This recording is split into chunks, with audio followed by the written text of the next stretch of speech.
मित्रांनो, तुम्ही आता जस्ट बिफोरचा व्हिडिओ बघितला असणार, जो आम्ही दाखवलाय की गाडी बरोबर लागून आलेला बल्ब कसा इफेक्ट देत होता. तर आता आपण जो शूटिंग करतोय, जो आफ्टरचा आहे, आणि आता आपण हॉसन कंपनीचा जो आपण 3 व्हीलर साठी युज केला होता बल्ब, तो आता आपण 2 व्हीलर साठी युज केलेला आहे. आणि परफॉर्मन्स एकदम जबरदस्त आहे त्याचा.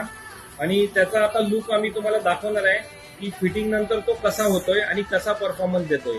तर चला एकदा बघूया आपण की 2 व्हीलर साठी एलईडी बल्ब हॉसन कंपनीचा ऑटो शाईन मध्ये.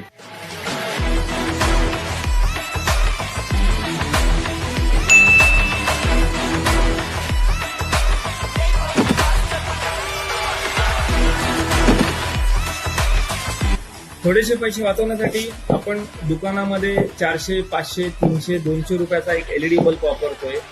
मित्रांनो, तुम्हाला माहिती आहे की ह्या एलईडी बल्बमुळे आहे ना, फक्त दुसऱ्याला त्रास होतो, आपल्याला काहीच फायदा होत नाही. तर आपण आता ना हे बंद करून टाकूया, व्हाईट कलरचा एलईडी बल्ब. आणि आपण यूज करणार आहोत आता वॉर्माइट एलईडी बल्ब हॉसन कंपनीचा, जो एक्सेलाइट ब्रँडच्या अंडर येतो. तर थोडेसे पैसे जातील, पण तुम्हाला इफेक्ट जो आता आपण दाखवलेला आहे तो चांगल्या क्वालिटीचा मिळेल आणि परफॉर्मन्सही चांगला भेटेल. थँक्यू.